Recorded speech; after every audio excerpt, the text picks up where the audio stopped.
have, because it's a small group.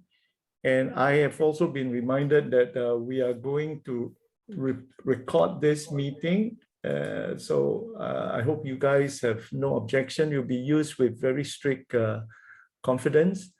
The other thing is that you could also raise your question with the chat. I will be monitoring the chat. So welcome again to this seminar. This is going to be the start of, for those who are not talking, if you don't mind muting. For those who are not speaking, if you don't mind muting yourself. All right. So this seminar is going to be the start of a series that we're going to have, because we have had a lot of feedback from parents that, parenting is a real challenge today, and they're not. It's unfortunate that while there are a lot of ad hoc seminars, we can't sign up into a parenting school, to prepare ourselves as parents. maybe a Professor Sandler and Cheryl will do something like that in the future, because it is a challenge. A lot of us, even from my time, have to go through some trial and errors. So we have decided to take on this responsibility, and you will see what we are trying to do in the next few slides that I'm going to bring up, okay? So quickly, let me introduce ourselves. The BRMC Little Lights is a preschool that is affiliated to the Barker Road Methodist Church, and that's why BRMC. We have operated the kindergarten, which is the current premise in Barker Road, for the last 54 years. It was started actually by a missionary in the UK, and that's how the Methodists came many years ago. When they come to the countries, they either set up hospital, clinics, medical care, or school, which now give us the opportunity now to be part of a big affiliate. So we have we are part of this Methodist community. There are 47 churches and 16 schools, which includes the ACS and the Methodist schools. Now, for the preschool, we also have just, thankfully got hold of a piece of land in Vanda Road, because many of our parents were looking for childcare services as well. So a 7 to 7 kind of a service, which increasingly has, the childcare has actually taken over many of the kindergarten slot now. And we're thankful that we are able to now operate a very big premise at Vanda Road with a huge playground and 2 building blocks. And I'm sure some of you have visited the premise. But let me go straight to our change of kind of philosophy and our mission. What we're going to do is we discovered that a lot of time our emphasis was on academic achievement, all right, cognitive development. We want to move away from that. I mean, it's not that it is unimportant. We want to be moving away from just pure educators focusing on academic and cognitive development to informed stewards of a holistic childhood development. In other words, we want to take on a bigger scope of the childhood development. And you can see on the right, the scope here, or I think Professor Adrian and Dr. Sia has mentioned, it's like a stream where you cover the scope, which is physical, not just cognitive, but physical growth and fine. And then we also talk about, in our case, because we are church-based, spiritual, psychosocial development. So the 3 L's that is in the scope where we want to do it. And then it is during these critical formative years. Now, we all know, and I'm sure the speakers will talk about it, that this period is where, if you look at the right side, the spasticity and neuroplasticity here, it shows that the, here, it shows that in this critical period, of the formative years, the nerve cells are formed, and they are in a very fast growth and networking, going through a pruning and purging if the cells are not properly challenged or stimulated. And that is done through a series of things. But the whole brain architecture, unfortunately, during this peak period, will stop and decline, and that thereafter only timely optimal interventions can offset deprivation or damages or delay that's going to come up if it is not properly influenced. And then we also talk about stages of development, where, you know, it is a stream of development where it's constant, continuous, complex, and cumulative, you know, so it goes through different stages as the evidence in research have shown. And so again, we cannot do what most parents today do. You know, with the preschool, with the primary school and secondary school, they tend to keep them through the whole period of engagement. But with preschool, we notice that parents take it a lot lighter, and they kind of disrupt. You know, some people will put it into preschool, then go into nursery, and then take it out. You know, we want to encourage, as our teachers and parents jointly are trained in these areas of how to influence the development, that they should make sure that it is a continuous process, and less interruption will be better. And then the other S here is a sphere of influence, which I'm sure the speakers will talk to, you know, where it's not necessarily just the genes that has been endowed with for your child when they are born, but there are many interactions with the environment as well, and that interaction, particularly values and culture, relationship, you hear, you know, the serve and return, you know, the interaction within by the caregiver, the parents and the teachers, but also family and the community, which is very important. And then so those are the things. But we are doing all these things. We're trying to do the holistic approach with a Christ-centered, again, because we are church-based and scientifically validated principles and practices. So you know, you will be hearing from the speakers again, but you know, you talk about all those early research on child development, you know, John Piaget, Vygotsky, you know, those kind of a principle that we want to make sure it is whatever we are teaching the teachers and the parents, that they are all scientifically validated. And then the last, of course, is the outcome of this. We have heard a lot about mental health issues today, even in the context of Singapore. We have heard of horror story where, you know, a Sec 3 boy had butchered a Sec 1 boy, you know, in a way that is almost unimaginable in a society like Singapore. But we're beginning to see this is going to be very challenging moving forward. So we want them to, all these things hopefully will prepare our children and nurture them to be responsible and resilient members, you know, with good resilience in mental health in what we call now an increasingly VUCA society, volatile, uncertain, complex, and ambiguous, as have been evidenced by the last 3 years of the pandemic.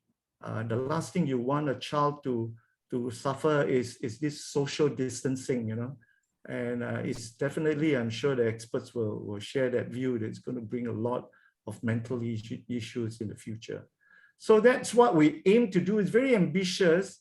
As the chief medical officer of this preschool, we also have now a developmental psychologist on board.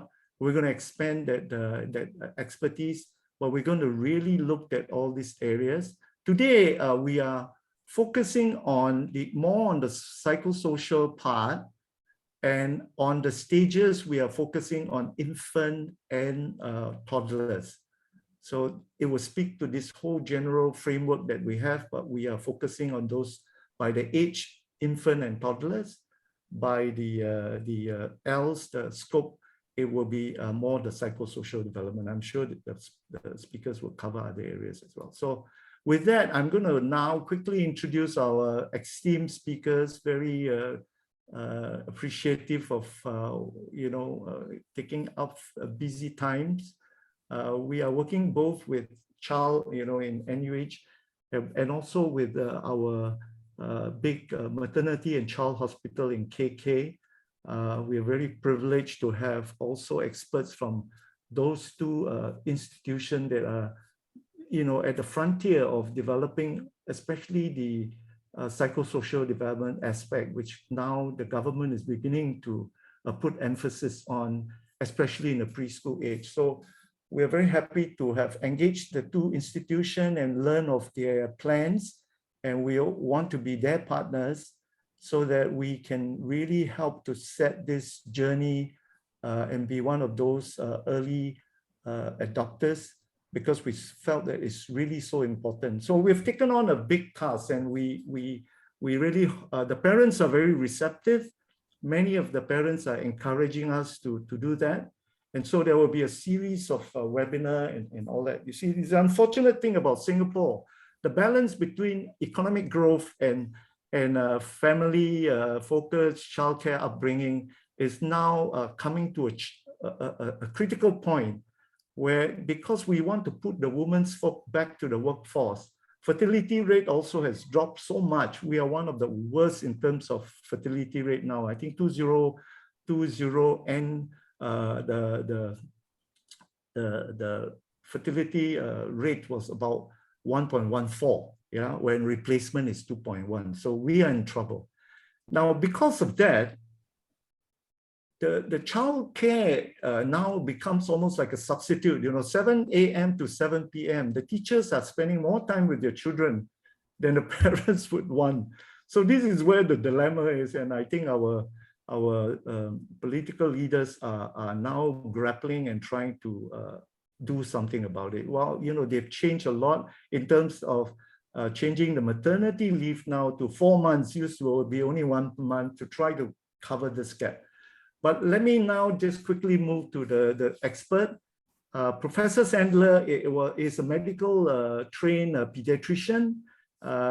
He was trained both in the University of Cambridge in UK and Duke University at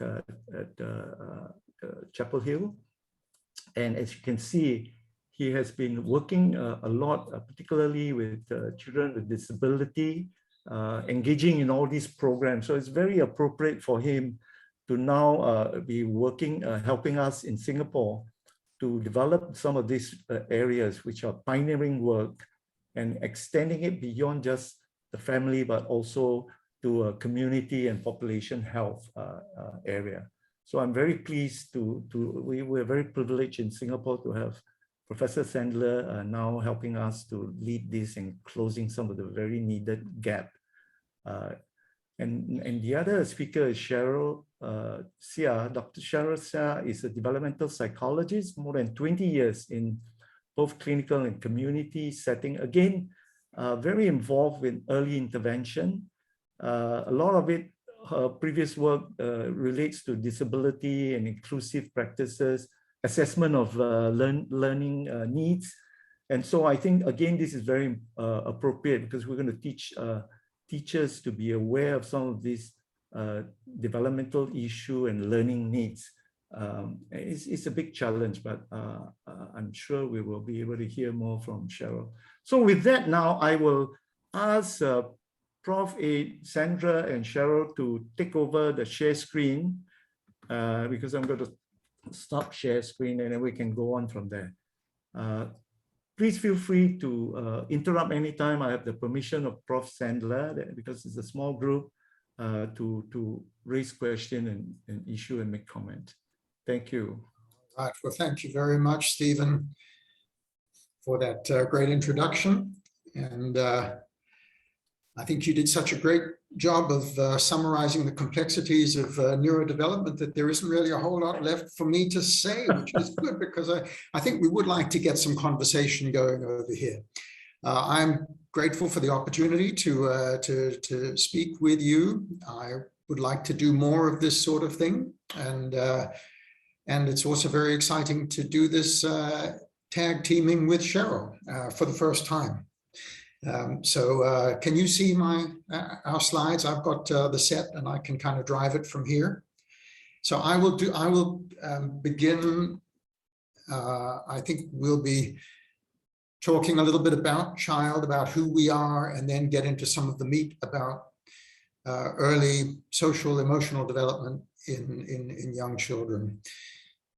So firstly, just to tell you a little bit about our organization, the Center for Holistic Initiatives in Learning and Development at NUS, established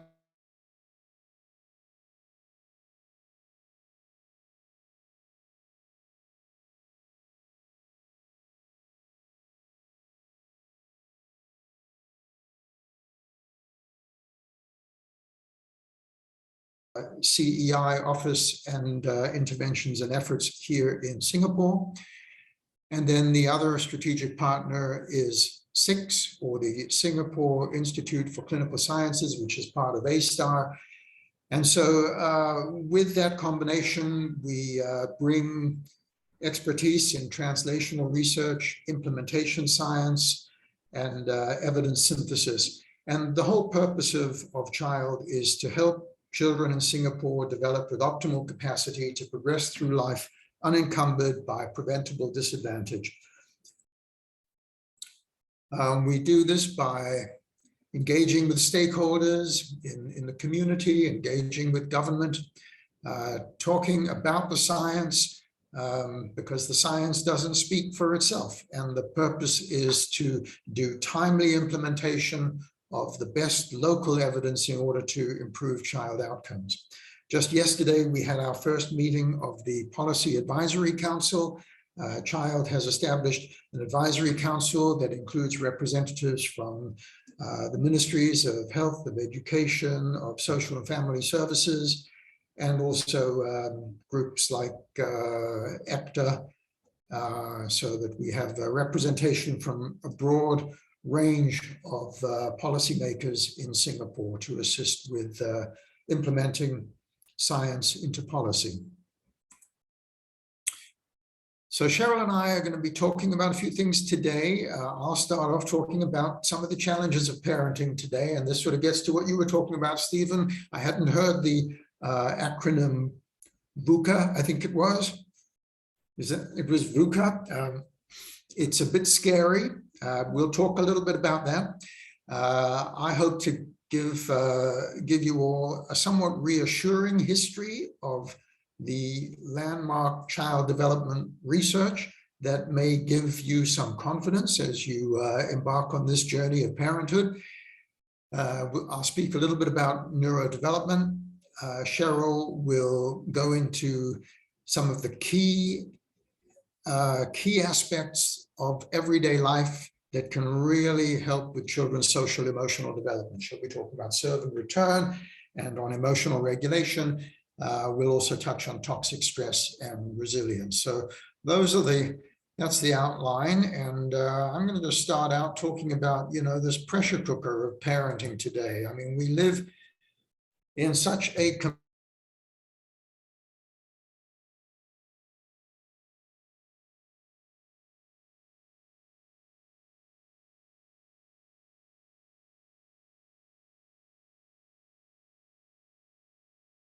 leads to acute challenges among the middle class parents who feel a lot of pressure to get ahead in various ways. And I think that there is a danger of projecting some of our insecurities onto our children.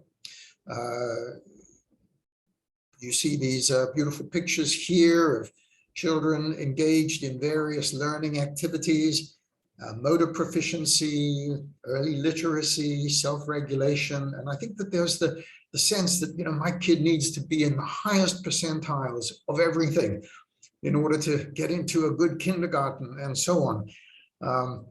This is accentuated by metaphors that are not really consistent with the literature, metaphors of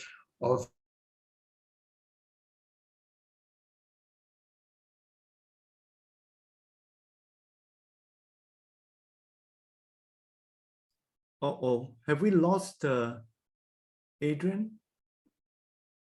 Hello? Our influence on our children.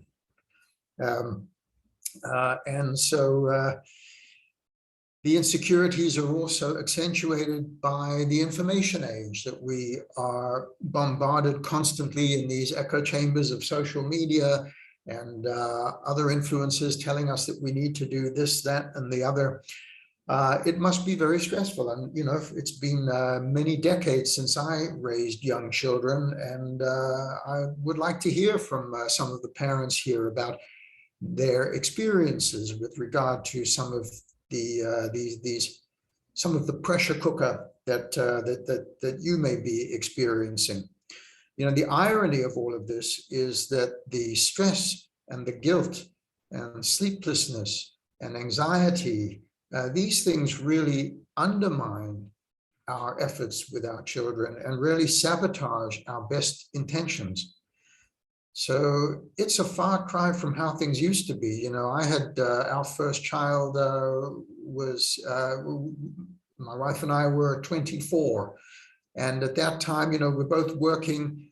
We didn't have all of the pressures and all of the parenting materials and so on. We were just kind of winging it and doing our best. And you know, in retrospect, I'm sure, yes, there were things that we could have done better, but things worked out just fine. And of course, we can't go back in time. We can't go back to an earlier, simpler, non-VUCA kind of time, but we can try to keep some perspective. And I think that's sort of what I wanted to be sure. That's the main thing that I'd like to leave you with today. So to talk a little bit about the history of child development research, at least some of the important foundations that I think of to understand young children's social emotional development. And the first will be, I'll talk about attachment. I'm going to talk about being a good enough parent. And I'm going to talk about the important role of temperament. So firstly, attachment here. We know from the early work of you see Professor Lawrence there with his young geese, and Harlow's work with monkeys. So much of what we understand about attachment comes from early animal research. And then in the 1950s, 60s, and early 70s, I think that it was the work of John Bowlby that really defined attachment and its huge importance in early child development. Bowlby described attachment as a lasting psychological connectedness between human beings. And so attachment, I think, can be well understood in this evolutionary context, you know, that the human infant comes into the world with genetically encoded behavior, just as other species do. And the caregiver responds to those behaviors, and the caregiver provides safety and security for the infant. And in that way, attachment is really adaptive, and it enhances the infant's chance of survival. And so from this lens, you know, you can see and observe carefully attachment behaviors in babies, in infants, and in their caregivers. You see this in many ways, in many familiar ways, like stranger anxiety, the response of an infant when a stranger appears on the scene. You see this in separation anxiety, the kind of distress that a baby may show when separated from her carer, or the degree of comfort that's needed when she returns to get her to settle. You see this in social referencing, which is the way that a child will look at a parent to kind of check in to see how they should respond to something new. So these attachment behaviors occur across all cultures, and they occur in a quite well-defined kind of sequence, like other aspects of development. So during early infancy, in the first 6 to 8 weeks, babies are as cute as they can be. They are smiling and babbling and doing all the things that they need to do to attract the attention of potential caregivers. They may know the smell and the sound of mama, but these behaviors are pretty indiscriminate in early infancy.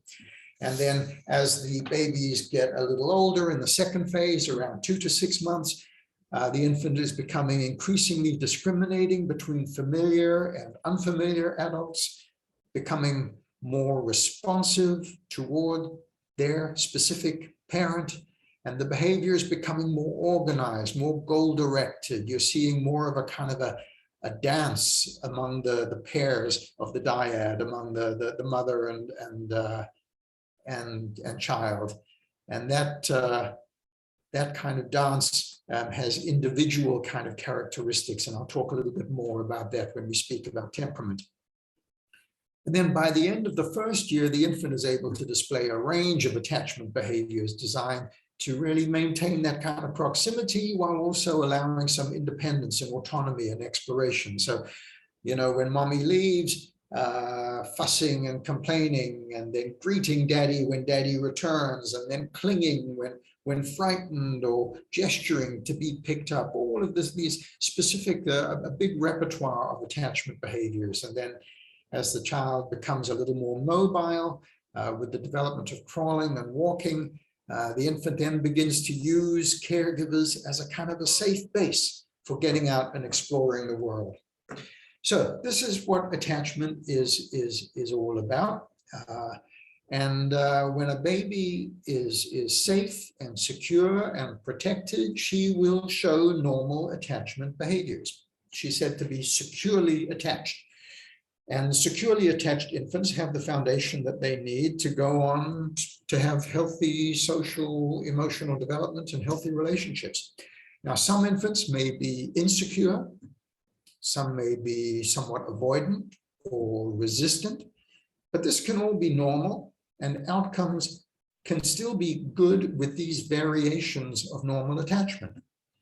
Now, infants who have severely disturbed and disorganized attachment are really quite rare and are the result of seriously disturbed caregiving environments.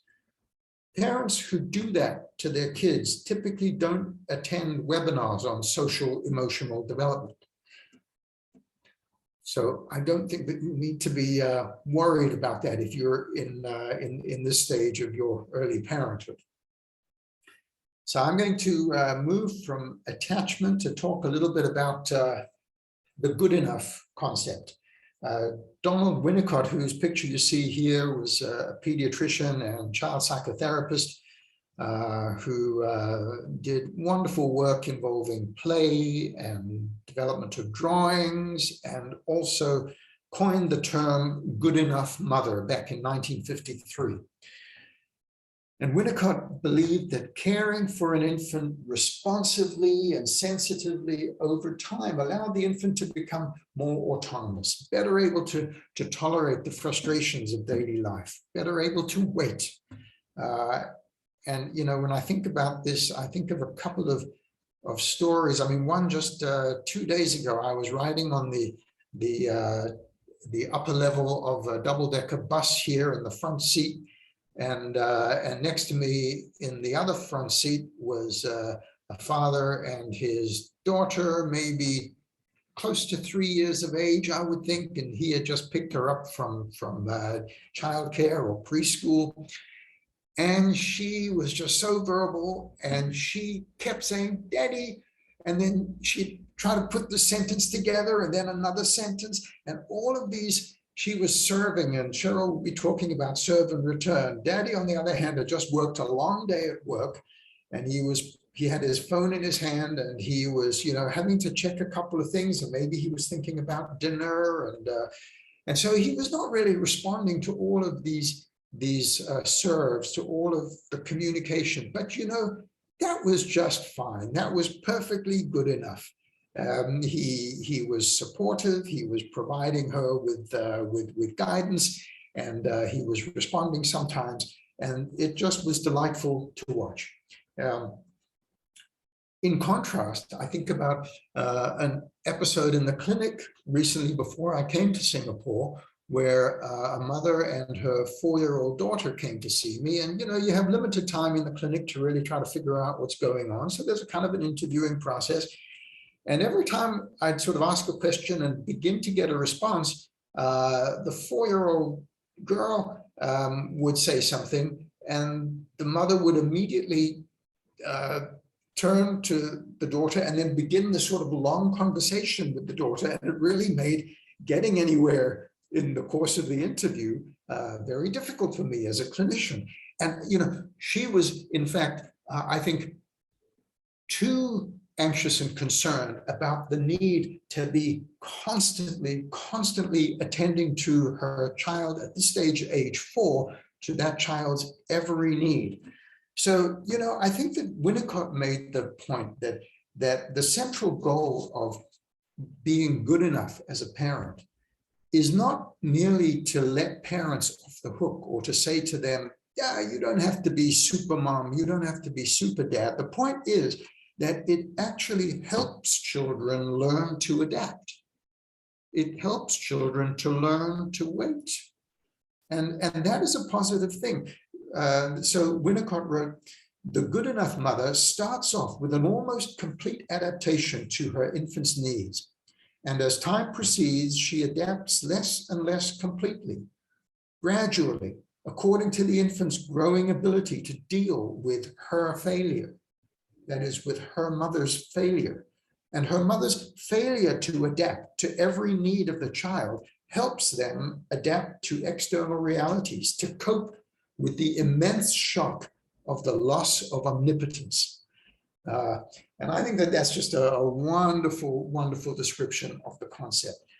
This is a link over here that you can follow, which gives you a little brief video about being good enough.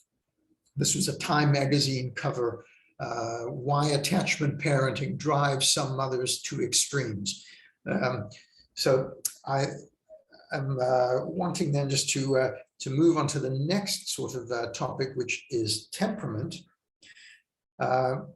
Back in the 70s, Doctors Chess and Thomas did a lot of work on child temperament. Temperament refers to children's innate personalities, which is evident even in early infancy. So babies come into this world with temperament characteristics that describe how an individual baby will react to certain circumstances in the environment, or how they will interact, and it's present from birth. And I will just share, just illustrate this here. So these are through careful observations of hundreds of babies, these are the kinds of areas in which normal babies differ in predictable kinds of ways. Activity level, the extent to which they are regular in settling into schedules and routines like sleep and feeding. I need to just hide that thumbnail. Their initial response to new situations, the extent to which they're adaptable to change, the intensity of their reactions, their prevailing mood, whether they are just typically sort of happy babies or whether they're typically somewhat fussy babies, the extent to which they're distractible or to which they persist in what they're doing, and their sensitivity to environmental cues, their sensitivity to noise, to light, and so on. So these are child temperament traits present from birth, and any parent of a child or any parent of 2 or more children will tell you how each of their children is different and unique in some ways. And this is unlearned. This is present from birth. Chess and Thomas went further to try to describe sort of constellations of temperament that tend to hang together, so that some children are just typically easy in temperament. Some children, in contrast, are, they use the term difficult in temperament. But you could say that they have some difficult temperament traits. And some children may be slow to warm up, and some children are not easily classifiable. And so for the first time, this work really demonstrated that children were contributors to their own development. They weren't just passive recipients of caregiving. And so there were these two-way interactions between children and their parents that really influenced each other's behavior. And that interaction was conceptualized as the goodness of fit. Every parent is unique in his or her own personality. And so sometimes the goodness of fit, or the compatibility between the baby's temperament and the child's personality, that sometimes this is a good fit, sometimes it's less than a very good fit. And so parents who are open to learning about their baby's temperament and how this manifests in early infancy, they can gain insights that are necessary to help the parent to modify the infant's environment, to modify some of their own responses to the infant in order to lead to a better fit, and in that process to make life easier for everyone.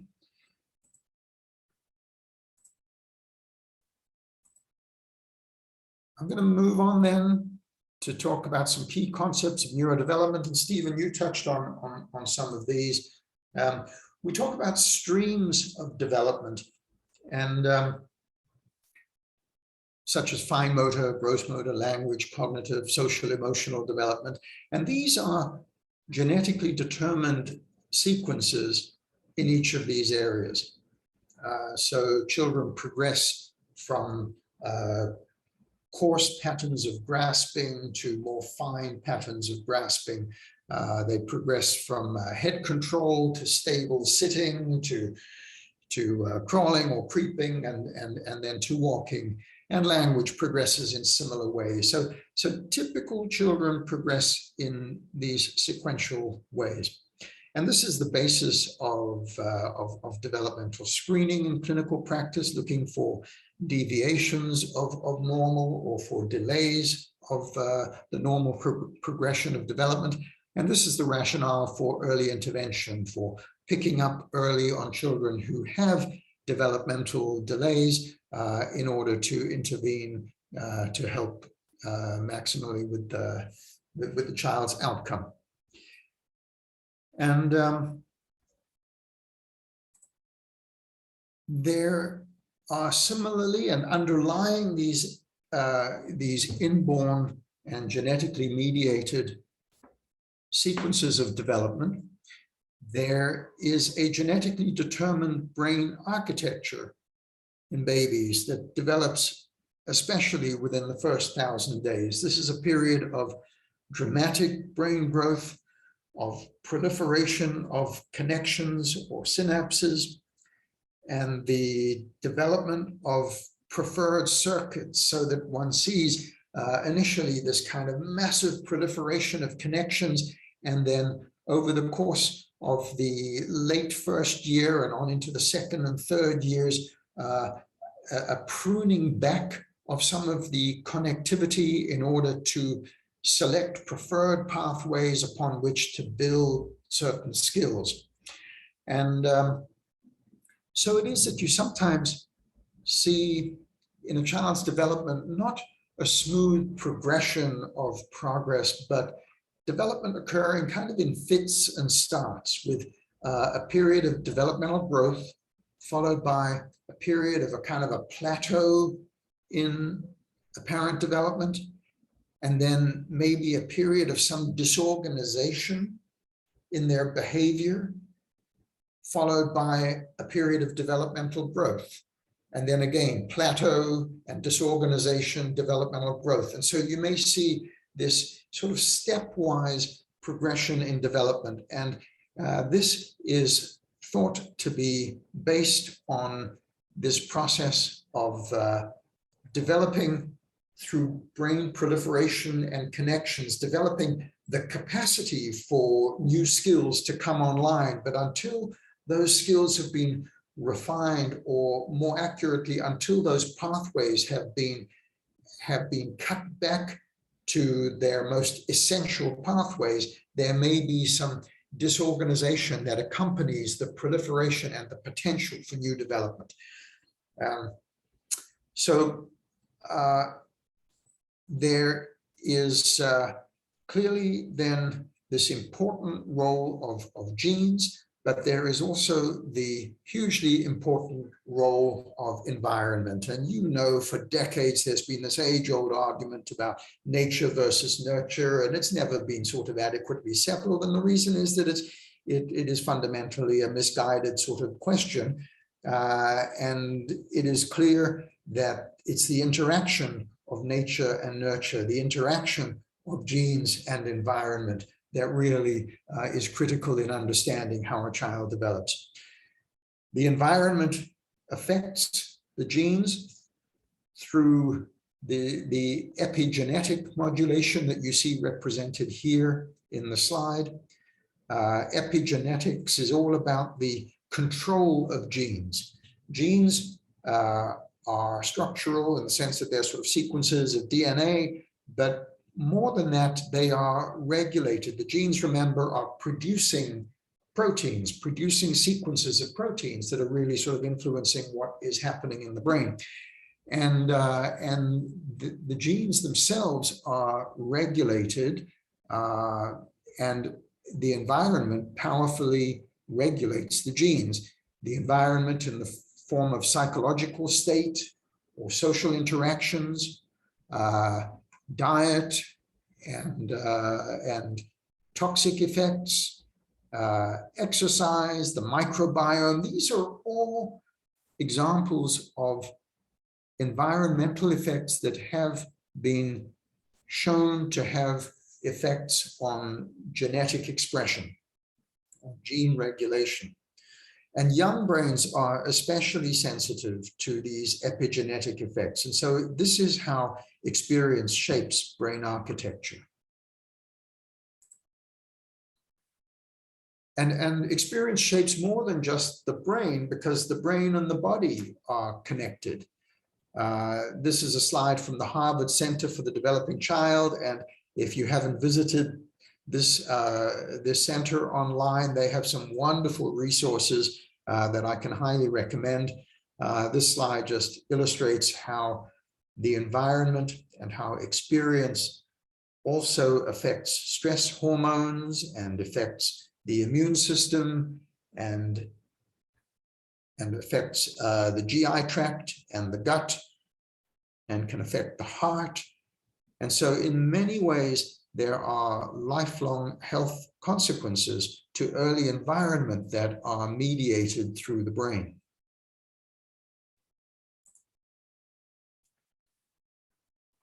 Now, many of you may know about Gusto.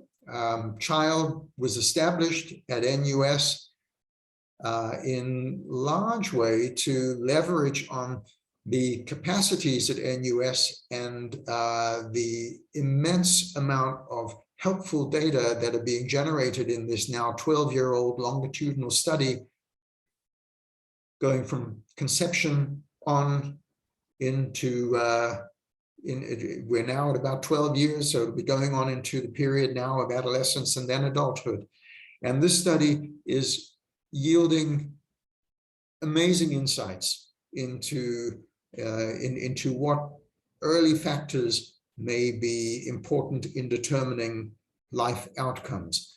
And so, you know, one of the examples of how Gusto informs some of the activities of Child, this was from an evidence synthesis that Child produced within the past year that was looking at maternal mental health and well-being during pregnancy and how this is linked to brain development and function in children. And Gusto data show that 40% of pregnant women felt anxious or depressed in pregnancy, not necessarily having clinical depression, but that these anxious and depressed times during pregnancy had the potential to affect cognitive and emotional outcomes in children years later. And so these outcomes include executive functions that can emerge early in life and can have important influences on academic performance and mental health. And this really highlights the importance of the need to be focusing on preconception all the way through pregnancy and on into early child development, with support of parental needs even before the child is born. Well, I'm going to hand it over now to you, Cheryl. And do you want me to go on driving the screen? Yeah. Should I go? I'll do that for you. Okay. Yeah, that would be great. Thank you, Adrian. Thanks very much, Adrian. I think there was also a question on the chat. I was just going to respond to you, Jami, in the next slide, really. And it was aligning very well to the slide that I'm going to be speaking about, parental sensitivity. There has indeed been a number of studies just looking at the impact of parental sensitivity, whether it's from a mom, a caregiver, a dad, a grandparent, that influences on the structural development of our very young children's brain. So we can talk about that a little bit more. I thought I'll just introduce myself a little bit with a bit of my context. So I used to work at KKH as a developmental psychologist, so did a lot of work assessing children who were born premature, like 300 grams, 500 grams children, and watching their development and assessing and looking at children with disabilities. And then I've also had a bit of training in attachment and positive parenting with the Triple P program, looked at babies as well. And now working quite a bit of work looking at children who have had traumatized background, children in the foster care system, and children in the community setting, and also working with preschool teachers in training them with some of the diverse ways of teaching our children when they have different learning needs. So that's my context. But I thought today I'll just really help you to apply what Adrian has kindly shared with us about, these are the things that we know with science, and then how do we do it every day? Really quick tips that I can share with you, and very happy to respond to any other questions later on. Thanks, Adrian. So I thought I'll kick off and speak about serve and return. When we start to think about serve and return, I think sometimes this comes about when parents started to ask, should I just buy plenty of educational materials and multimedia educational apps? Is that the best way for me to engage our children when they're young, when they're learning language? And my response is typically not really. The best people would be yourself and the caregivers, and your use of your household items or very minimal toys and materials that you have. And I've got Molly Wright on TED Talk to explain that really well for us, because these were some of the good science and research that's been found from the Harvard Center for Developing Children. And the link is there, but I thought I'll direct you to the YouTube video, just starting from that bit of that recording. So Adrian, maybe I can share that YouTube video. Adrian, maybe you can stop sharing and then I'll share that YouTube video. I feel like I can fly, man. I used to wear Canadian dresses in school. We should be like denim. Levi's 501. Are you able to hear Adrian? Are you able to stop sharing? Oh. Yeah. Okay, thanks, Adrian. And then I'll share the exact point in time for that video. Hold on, I need to.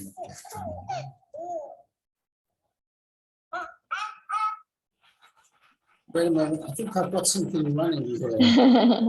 If you can stop Get that. rid of this. Okay, I'll give it a go. Sorry about that. That's okay. Okay, here it goes. About brain science. Okay, now, let's see what happens when the connection is taken away. So now he's trying to get his dad's attention again. He's reaching out like, that was fun, why have you stopped? I know it's important for adults to use their devices sometimes, but kids are hardwired to seek out meaningful connections. Not receiving them causes confusion and stress. Okay, Amajot, please re-engage.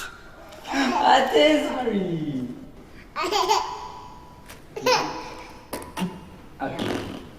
Now, what if a whole childhood was like that last 30 seconds? How hard it would be for a child to feel calm, to feel safe, to learn to trust anyone, and the lifelong impact that would have. That makes me feel sad. Ari only reacted the way he did and recovered so quickly because the connection between him and his dad is usually so strong. The positive relationships with the grown-ups in our lives gives kids the confidence we need to try new things, to explore, and be a kid. So please try and remember, the most special period for our development is the first 5 years. I'll just stop right there and I'll just toggle us back to the slides. If you can see that, yeah. Okay. I'll just put it on the big screen. Okay. So I think with this video, she was clearly just demonstrating for us, the huge impact of that human interactions that we can have.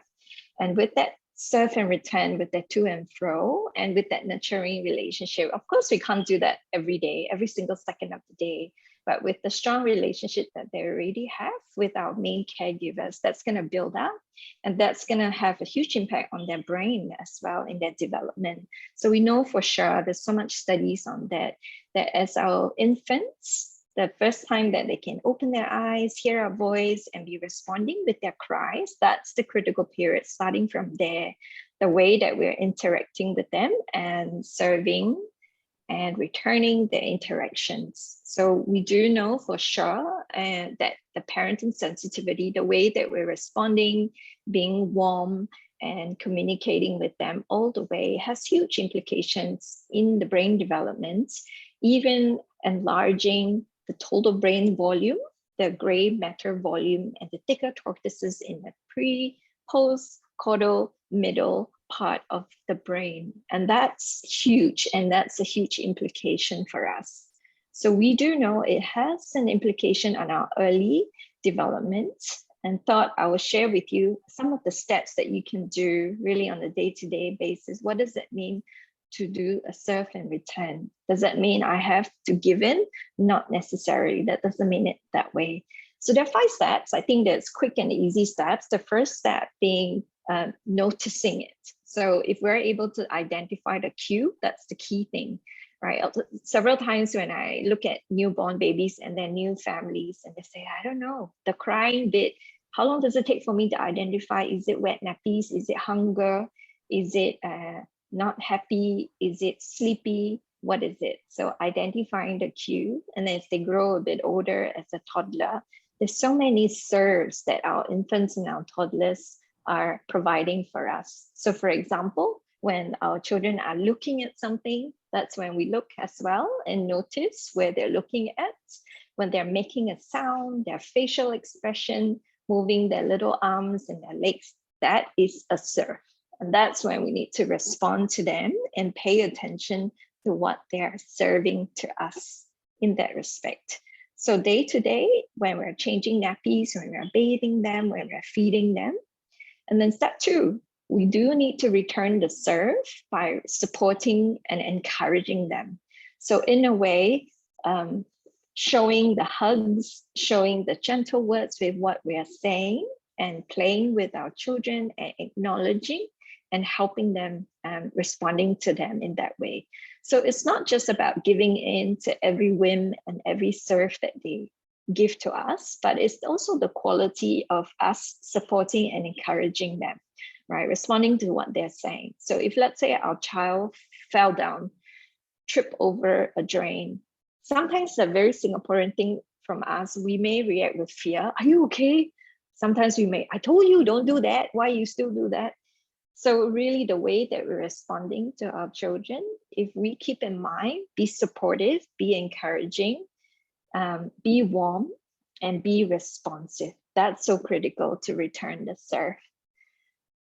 The next tip, the next step, I think we do need to give it a name, whether we're responding to a little infant, to a toddler, or someone who is 3, who is 5. We do need to give it the name, right? So for example, if our little baby is looking at a direction and looking at the tree, looking at the flower, we do want to label them. We want to help them make the language connections and help them understand the world around them. I'd like to give you a chance to put on chat. What if one of the first words that you have heard your child speak to you? That's always very telling. One of the first words, I have a 16-year-old teenager and a 13-year-old girl. So the first words that my son spoke was bird, bird, bird. And the first word that my daughter spoke was flower, flower, flower. And then I thought about it, why not mommy? Why not mom? And why not dad? And the reason was because we were living right by Bishan Park. And I would bring them out to the park every single day. And that's when we would hang out for most parts of at least the early part of the morning. And I brought my kids up where we didn't have a television at home until we moved in with my mom-in-law by the time they turned 8 years old. So we kind of grew up without screen in that way, but the amount of screen time they had typically would be sitting beside us with the computer if you're watching a movie together. So lots of outdoor play and lots of naming things with them and to help them with their language connections. So even when we're taking car rides, a lot of times we'll be listening to music and giving it a name or playing the I Spy game. So really just having a lot of input with giving it a name. Even for emotions, I think it's important for them to give it an emotion to, oh, wow, you look like you're very upset. What happened? So for us, really giving that serve is also giving a name to all that they're exploring and to show them that we do care. Yeah. Step 4, I do think we do need to take turns and to wait. A lot of times there could be 2 extremes of us as parents. Sometimes we would be wanting to give a lot of names and wanting to provide a lot of input. But then if we keep going, keep asking them questions, what's this? What's that? What's this? Hey, tell me what color is that? What is the alphabet? Tell me the alphabet A to Z. But we do need to remember our children needs time to respond. We need to wait. While waiting, our children gather together their thinking in the language to keep the interaction going. And then we want it to go back and forth. So taking turns, we do help them to learn about self-control because they wait for us and we wait for them as well, to understand their needs while we're observing and waiting with them. One of the things when I was working with a lot of children with disabilities and their families, a lot of the families are quite anxious and reasonably so when their children have not been speaking. By the time they turn 3 years old, by the time they turn 5, they said, I've never heard my son or my daughter call my name. And that's what I really wish for them to do. So some of our parents, they stimulate them with the language, with a lot of reading, a lot of answering questions and trying to ask them questions. But sometimes we notice some of our children, they're just really quiet because they were waiting to form those words together. But if the questions keep coming at them fast and furious, it's really hard for them to do that. So I think we need to take a good balance to wait for the interaction to happen. So the next step, I think for step 5, we do want to practice the ending and the beginnings. So what does that mean? So it means when our children signals that they are ready to look at some other objects, they are ready to move on to another toy or to move on to another play, running to the playground and doing something else, we do need to give the time and the opportunity for our children to take the lead. So we want to support them in the way that they're exploring the world. So I have done a lot of assessments and video recording parents and little children's interaction. So we give them a set of toys and we say, do what you usually do with your children at home. Pull in any other household materials and toys that you want to do with them. It's fine if you don't want to play this bag of toys. And a lot of the parents, when they took out something, and then you see very different behavior from the parents. Some of them would take out everything, every toy, and kept showing the child and kept moving the child to the next toy, to the next toy, in the enthusiasm to teach them new words, teach them new things. Hey, look what we have here. And then there's some parents who sit back, take out one toy and let the child explore and give the child really sufficient time to finish playing and say, oh yeah, shall we do on to this one? What do you think of this one? Would you like this one or this one? And they limit the choices to 2. And that's when we typically notice the best interaction between the parent and the child, where there is introducing the children to materials and toys, and yet giving them the time to explore, giving them the time to finish playing with one toy. Okay, finish, shall we play with the next one? Okay, let's keep, come, help me keep. And then we bring out the next one. So sometimes it's just really about the timing of allowing our children to explore. I think if you can keep these 5 steps in mind, I think we're off to a good start about our serve and return. I'm just gonna look at your chat and, oh, okay, some of you, your first words was big, some of you was cow. A lot of our mummies, sometimes we say our first words was mum, right? So that's our word to say mummy, mum, and to eat. That's really lovely. But, you know, in the way when we speak with the speech therapist and we say, what is the easiest word for our children to start to say, is probably papa. So in our serve and return, I thought I'll show you an example of what we mean with this serve and return and the reaction of a preschool teacher. Because if our parents are doing that in the home setting, and then we have our preschool teachers and our childcare teachers to be doing the same thing, that warm and responsive interaction with our children will really be off to a good start. Have a look at this teacher and look at her facial expression, the way that she asks questions, the way that she builds the words for them, not to give them all the information, but to facilitate for them to come up with the words, the joint attention, and how she pulls in the other children who are fairly quieter. And that's the way that she builds the connection. You see the children just crowding around her. Okay, I'll just share this video with you.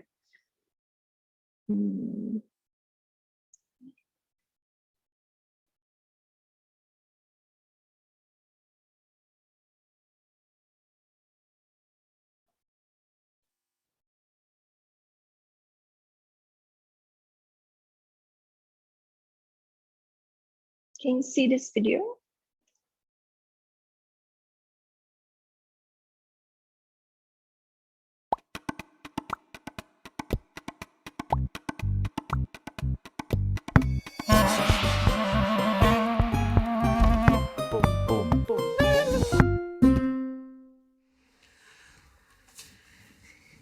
Das Buch heißt Gute Nacht, Gorilla. In the playgroup, a group of children are sitting close together and immersing themselves in the world of the picture book together with their playgroup teacher. Es ist wieder dunkel geworden. Der Mond ist aufgegangen. Und die kleine Gorilla. Der Gorilla wohnt da, ganz genau. Der Gorilla hat eine Baby. Ein Babygiraff, ein Babygorilla, gell? Genau. Dort Monkey Bibo wieder Ein anderer Affe, oder? Könnte das ein anderes Affe sein? Papagei. Ein Papagei, genau. Was hat denn der Gorilla noch im Käfig? Was hat er noch da drin alles zum Spielen? What is the gorilla doing with the bike? And who is sneaking along behind the zookeeper? Everyone is involved in what is happening and in the conversation.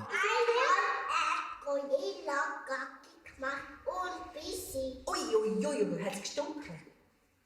Pfui, bist du im Zoo gewesen? Ach so. Habt ihr alle schon Gorilla gesehen? Ich auch. Du auch. Und der Philipp? Hat er auch schon Gorilla gesehen? Ich habe gewesen. Hast du noch keinen gesehen? They tell I'm just gonna stop right there and just to frame it for you. Do you notice the teacher asking a question from the picture, and then the teacher asking, how was it for the children? And then the teacher picking up one of the child who was a little bit quieter, making sure that they're all engaged. And do you notice when the little girl was saying pee pee poo poo, the teacher's reaction? It wasn't just dismissing it, but really facilitating. Oh, how was it like? And really facilitating the question, and then going back to the book again. And there's a lot of that facilitation, right, with the conversation, but she's in control of the book. I think in the same way, we can be doing that with our children at home when we're doing book reading with them. I'm going to share the screen one more time with the PowerPoint slide. Okay. So I think for us, when we're doing our serve and return, ideally, it can happen when we're reading a book, when we're playing toys with our kids, when we are doing showering, meal times. There's so many opportunities to be doing that when we're waiting at the bus stop. So I noticed a lot of families when they're taking train, MRT train, picking up our children after a long day of work.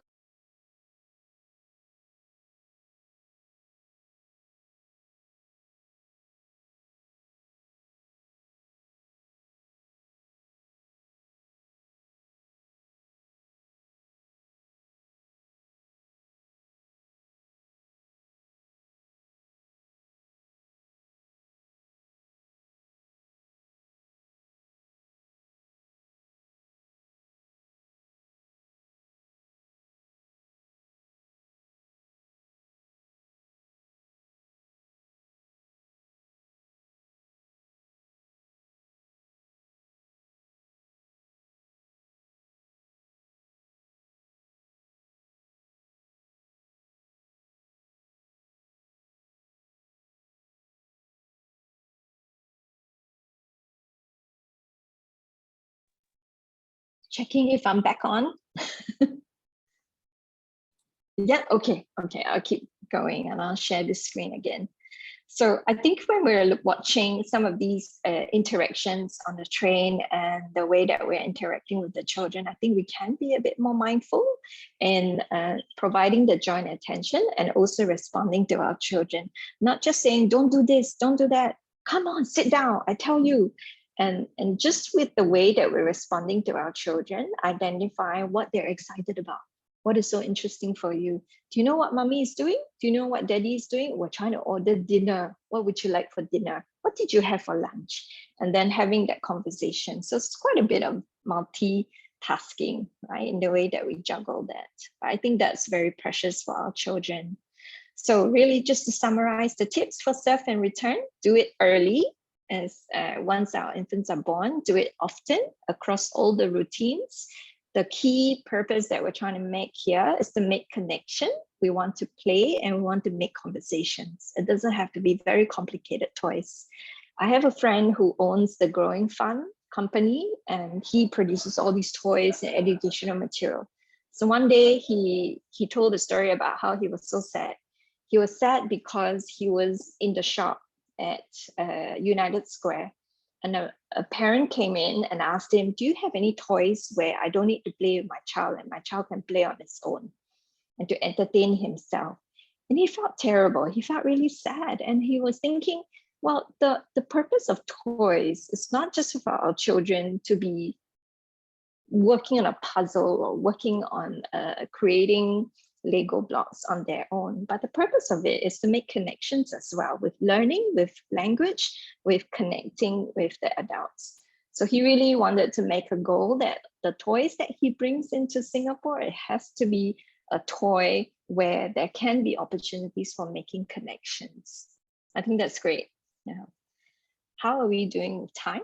Can I go through this part quickly? So I just want to quickly talk about managing emotions and how we can help our very young infants with emotional regulation. The key question is, can we spoil a baby by carrying the baby so often and responding to baby's cry so quickly? Our response is really, no, you can't really spoil a baby by responding whenever they are crying or wanting you for some comfort for their need and to change the nappies or to put them to sleep. The key thing is we need to respond calmly because the baby is going to take the emotional response, modeling and cues from us.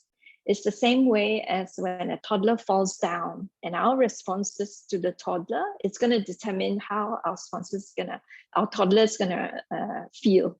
So for example, if someone fell down and I go very calm, are you okay? Good. And then my toddler tends to stay a bit more calm. But if I'm so anxious, it's, are you okay? What's wrong? Are you all right? And then make a big fuss. Sometimes that also builds up the anxiety for our toddler. So in the same way, the way that we're responding to our little infant, that has a huge impact on them. Responding quickly and consistently is always good for our bonding and attachment. So we need to have that space. We need to have that ability and that time to be able to do that well, right? So if we're highly stressed, if we are highly pressed for time, we're not going to be very good responsive parents in that area. So with emotional regulation, it does influence our children's ability to thrive in a very complex world, especially with managing school, managing friends, managing demands and instructions. So when we build that up for them, we're building the ability to monitor and modulate the emotions that he or she has. When I have this kind of emotion, and Tiffany, we were discussing on our chat about when our children are asking us, are you happy? If I brush teeth, if you eat this food, are you happy? I think they're trying to figure out, they're trying to find out when we have these kind of emotions, how we can express them and how we can share that with others without kicking a tantrum, without being aggressive in that way. So it does have very good influence on their future functioning, how they focus on their tasks, how they solve problems, how we build up resilience and mental well-being for them. Very critical in the way that they are going to be socializing with their peers. I've seen some preschool children when they're in the preschool setting, and then you can see them socializing with their peers, right? Some of them are a little bit more mature, and you can say, Ahmad, you cannot like this. Wait, the friend very sad. And for them to be able to say that, they are already monitoring what their friends are doing and the implications on their peers. That's powerful. That's something that we want to see in our 5-year-old and 6-year-olds. And that's something that we can build up when we're younger, right, with our children. So from infancy, as we help our children regulate their cries, what they need, and we're responding to them, it's going to build up the ability to be very dyadic and to regulate their emotions. So there's a lot of articles on that. Happy for you to look at them. With our secure attachment relationships and building up that self-regulation for our children, we do know that parenting and attachment are so critical, right, for them to be able to manage their emotional regulation. So remember the TED Talk just now with Molly and with the dad just putting down his screen and responding to the little girl. The reason why the girl can stop crying and to be responsive again, that's because they have already built up a very strong attachment relationship, very predictable from infancy, from young toddlerhood, that whenever I cry, a parent may come and comfort me. Increasingly, as they grow a bit older, they know how to cope with strong emotions. They don't need us as much, but they remember, oh, how did mommy and daddy, what did they say to me last time when I was so upset? And they taught me ways to cope with my strong emotions. So we're building that up with time. So when we see our children having a meltdown, it's really their automatic brain going on fire, right? So you think of it as a car driving their brain. So we call it the upstairs brain and the downstairs brain. So when they are very frustrated, very angry, very hungry, we see it as them needing that brakes in their front part of the brain to kind of slow them down and say, put on your brakes. We can't behave in that way. But when it's very intense, and especially when there's intense stress, that brake system doesn't quite work. And they need us to help them put the brakes on for their strong emotions. And the way we can do it is not to scold them or to make them more emotionally driven, but it's really to help them calm down. And it's not about distracting them and saying, oh, go, go, go, let's go have a chocolate. Want chocolate? It's also not about distracting them and saying, you cannot like this, then we cannot go to the zoo, or giving them the consequence to their behavior. That's going to drive up their emotions even more. So we can give them coping strategies by identifying the emotions and say, wow, you look really upset now. Can I give you a hug? What else can we do? Can we take a deep breath? And just giving them those strategies, and that's going to calm them. Even our tone of voice, the way that we are speaking with them, that has a huge impact on them with self-soothing. So what we can do as the caregivers, really, in our responsive and warm parenting style, we don't dismiss them. We label the emotions. We don't punish or react in a scary manner that's unpredictable. We need to be very patient so that we can identify and read their cues and emotions. We can name them for them, and we can show empathy. Remember the teacher just now when she was reading the book, she was trying to facilitate, how did that feel? How did that feel for you? Oh, you must be very angry. So when we validate their emotions, we talk about it, and then we want to create a positive emotional climate at home. You know you have done something really well when someday you go home and then your son asks you, the other day, last night, I went home really late after a work dinner. I was home about 10:30, and then my son came up to me, 16-year-old. Mommy, where did you go just now? And then I told him where I went. And then I asked cheekily, you miss me? And they said, Nala, I don't miss you, but I was just worried about where you were. And then sometimes when our children are 3 or 5, when they start to ask, Mommy, how was your day? I knew you might have done something right because you would have asked them that question. How was your day? Instead of, did you eat? Have you eaten? So I'll leave the next part to Adrian to bring us through toxic stress and resilience. Okay. Thank you. Stephen, how long do we have? How long do you need? I think most of our parents who are here are the more, I guess, privileged enough to spend the weekday morning with us. So I think we'll just continue and leave them to decide, because some have actually dropped out, I guess, because of prior commitment. So let's just move on. Okay. All right. Cheryl, are you still sharing? No, I'm not sharing. Do you want me to share for you?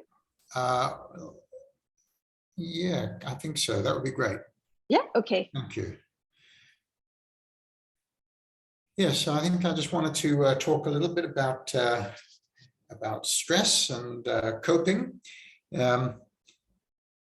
We think of stress as kind of on a continuum from positive stress to tolerable stress to toxic stress. It's okay to and entirely normal to have these stress-related increases in heart rate and stress hormones. And sometimes what's causing the stress may really be quite serious. But if buffered with support, and if there are those who can help nearby to relieve a child's stress, that kind of stress is tolerable. But we talk about toxic stress when there is prolonged activation of the stress response system in the absence of those protective relationships. And that's really where the effects are of, as Cheryl was describing there, the runaway car with no brakes, the lack of self-regulation, and damage to the areas of the brain that are associated with executive function. This can really have lifelong impact on learning. Next slide, please, Cheryl. So, Stephen, you mentioned ACEs, adverse childhood experiences, and this slide from the 70-30 campaign in the UK, I think, covers this really quite nicely. So, a lot of literature in the last 15 years on how adverse childhood experiences such as neglect, abuse, and others that you see listed over here can have lasting effects on health and well-being. In many studies, as many as 2/3 of the population will describe having had at least one adverse childhood experience, and then some people have to endure many different ACEs. 1/8 of the population, for example, endorses having more than 4 of these ACEs in the course of their lives. And this is associated with all kinds of health consequences and risks for the onset of smoking and lung disease, risks for depression and suicide, risks for drug abuse, and so on. And so, clearly we need to be thinking in terms of just how prevalent these adverse childhood experiences are in the population, and what we can do in terms of population health initiatives in order to decrease ACEs and in that way improve health throughout the lifespan. Next slide, please, Cheryl. Thank you. And so this gets at the concept of resilience, because if you see the balance beam over there, you might think that outcomes are going to be just sort of purely predictable, dependent on how many good things happen to you and how many bad things happen to you, that the outcome is just sort of in the balance. But it's not a simple balance, and it's not highly predictable. Some children flourish in adversity. Others have all life's advantages and still do poorly. So there are clearly factors that influence how well individuals cope with stress. And this is what we mean by resilience. In a way, you could think of it, let's go back one there. Yeah, you can think of it as to sort of where that fulcrum is in the balance. So if that fulcrum there shifts over to the left, well, even with a lot of bad things happening, there can still be positive outcomes. And so what is it that might cause an individual's fulcrum to be positioned some way to the left to make them resilient? Well, genetic factors certainly play a role. An individual's strengths and talents might be key to their being able to cope with adversity, but then also a lot of important environmental supports, supportive parents, caring adults in one's life, friends and positive relationships, living in nurturing and safe communities, living in areas where there's a lot of access to nature and green spaces. These are all resiliency promoting environmental circumstances. And so resilience is built over time by experience, and we need to be looking for ways to promote resilience as a strategy for improving outcomes in a population. The flowers that you see here just illustrate a metaphor to help understand why some children struggle. This comes from a lovely book by a friend and colleague of mine, Tom Boyce, called Orchids and Dandelions. I think I have a copy over here, The Orchid and the Dandelion. And Tom writes about how, most people are dandelions in the sense that, as you know, dandelions are hardy, they're resilient, they're able to flourish in cracks in the sidewalk and everywhere. But some people are much more sensitive to their environment. They are more susceptible to the effects of the environment. But given the right supports and given that combination of factors that promote resilience, they may be able to surpass their peers and become exquisitely beautiful flowers like an orchid. And it's not a hard and fast kind of classification. but it's an interesting metaphor that there are orchids and there are dandelions. I think being aware of the individual strengths and weaknesses and particular vulnerabilities may be helpful in kind of understanding and promoting their resilience. So that was really all that I had to say. I think, Cheryl, just advance it. Okay, yes, you've got a couple of slides here. Do you want to speak to these? Okay, it's just resources that might be helpful, whether you're a teacher, principal, or a parent. I think these are really helpful resources about raising children, what was served and returned about. They have a lot more other articles and helpful tips in the Center for Developing Children in Harvard, and the learning opportunities, the video that I showed you with the book reading, they have huge number of videos that preschool teachers can watch and think about the different scenarios and routines that parents can also do with their young children. So really good resources for you. I'll leave that with you. So this is us. This is our email address if you'd like to keep in touch with us. And that's all we have, Stephen, and we're very happy to respond to questions. Thank you very much. I've been kind of tracking the chat. I think you guys have been either so informative that not many are raising questions. I'll start while the others are warming up. I think, there are a lot of good tips on, serve and return, emotional regulation, attachment, which somehow will shape the temperament traits, which will then, you can then see whether the child is going to be easy, warm, or going to be difficult.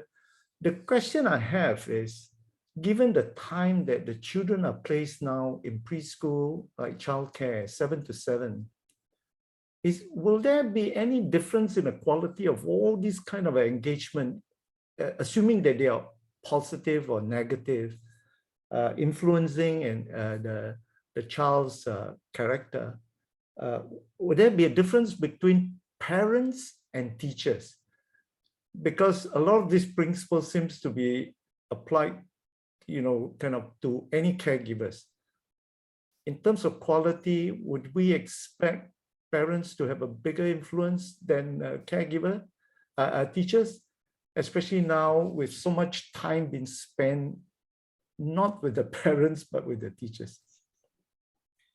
Yeah, good question, Stephen. And I would say that parents sometimes feel the pressure that comes from overestimating just how much influence they have on a child's development. And in fact, when you try to weigh up the influence of parents and teachers and other caring adults and grandparents and aunties and for that matter, friends, it's clear that it's not all about the relationship with parents. Cheryl, I don't know how you would respond to that. I think we've always been thinking about the ecosystem, right? With who the child is interacting with, whether it's the school, the community, the neighbor next door, auntie, uncle I meet at the lift lobby, the clinic, and when I go for my enrichment class, tuition, really just the ecosystem around the children. And we know that for some of our children who are a bit more vulnerable, they have fewer opportunities. That's the kind of opportunities that they would need to shift the needle for them. And once we identify some of the core, what must be there for our children to grow up healthy and resilient, it's got to be very strong, secure, safe, positive environment for them, stimulating enough, and for them to have good sleep, good diet, sufficient, not overly extensive screen time, 1 to 2 hours max, and no screen below 2 years old, please. It has a huge implication on the way that our young children are developing. So really, these are very core tips. We wish the whole of Singapore knows that. We're trying to push that messaging out as well. Thank you, Cheryl, and I would agree with all of that. And having said what I said, one thing I'd like to say just to qualify that is to distinguish between the central role of the primary relationship with parent in early infancy, in that first year particularly, compared with the multiplicity of relationships that influence a child's development beyond that. But you know, a human infant needs that secure attachment, that primary relationship upon which all of the other things, including the role of teachers and schools, for that to build upon. So I kind of sense that if the teachers are trained and aware of all these principles, the quality of engagement may not necessarily be inferior to those of the parents. Because Adrian, we're seeing now, we have an infant care service in the vendor, the new site, and we're seeing infants as early as 14 months, to 18 months, that kind of range that been sent to us from for long hours, 7 to 7. So that is as I feel assured that if the child development is if it is subject to all the things that the principle that you have trying to impart in the self-return, emotional regulation, as long as that interaction and the engagement is of equal quality, there may not be any major difference, except maybe in the early. I think that you could feel secure about that. Yes. Okay, I think there are questions here now. We have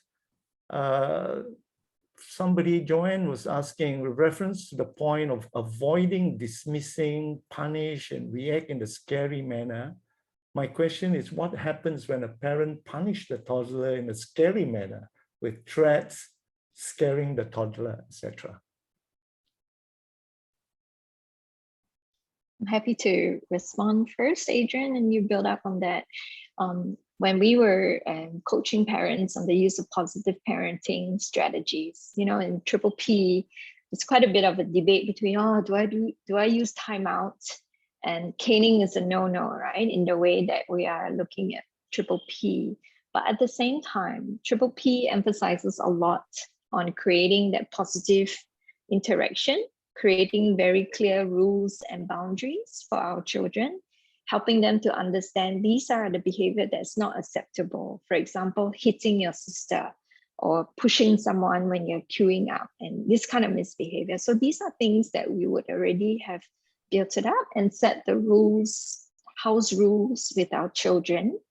And in incidents when they are messing around, trying to test boundaries, being very cheeky and misbehaving, I think we need to identify and to name it and say, our house rule was no running through the house, right? Because you could break that glass and knock your sister down. So we identify the rule, the house rule, and they have broken the rule, and I need to pull them apart. So I look at how calm the child is. If the child is excitable, not really listening, and angry as well because I was being firm, I would just let the child calm down, pull him up to a chair, sit beside me, give very little attention, but really just to sit there and calm down, and then go back to responding to the child again in 2 minutes time, according to the age of our toddler. I think the idea is not about punishment, but the idea is about letting him know that there's a consequence. I'm withdrawing my attention from you, but I will address it after you have calmed down. I think the idea about punishing our children, let's say, because you did not obey me, I'm taking away your screen time, or I switch off the TV, or punishing them with caning in any way. I think our children need to understand that that's the consequence, so that they know these are the rules. This is what's going to happen to you if you do this. And if they still did it, I say don't do this, but they still did it, then I follow through with the consequence. So whenever we give threats, whenever we give punishment where we cannot carry it through, like I go out to a shopping trip and the child is running through the library and shouting, and then I told the child that if you like this, we're going to go straight home. I should fairly well make sure that's going to happen if that's the consequence that I've already informed my child. But if you can't really carry it out, then don't even give that threat to begin with.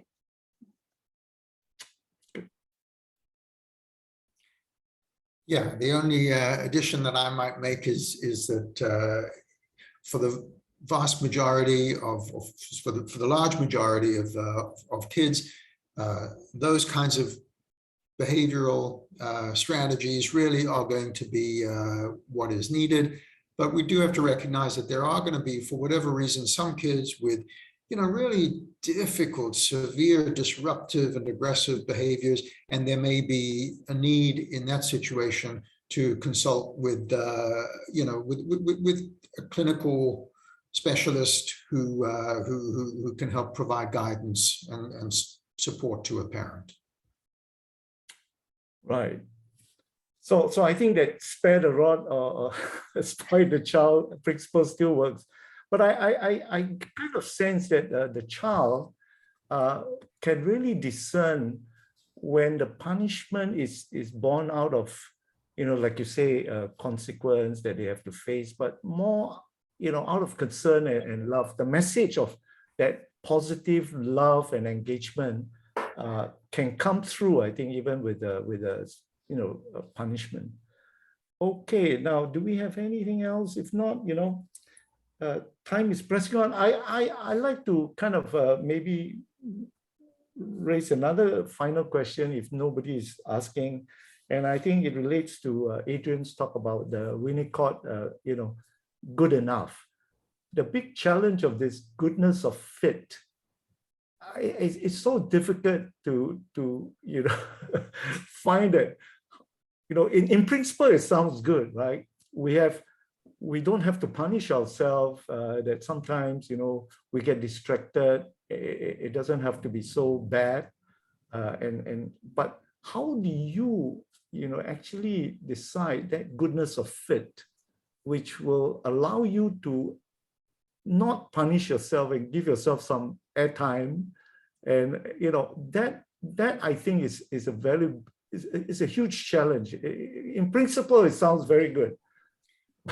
Yeah, I would say it's not really for us or for a parent to decide on how to behave, but rather to kind of go into this early relationship with a new baby and an infant with a kind of an openness of mind, with the sort of beginner's mind of being open and ready and willing to learn from, who is this baby? What is it that really sort of makes things work? And to, through that kind of process of learning, to adapt. So, I think that in many ways, it's more of a kind of a bottom-up process. Brazelton writes about, the importance of kind of learning and knowing your baby in that way.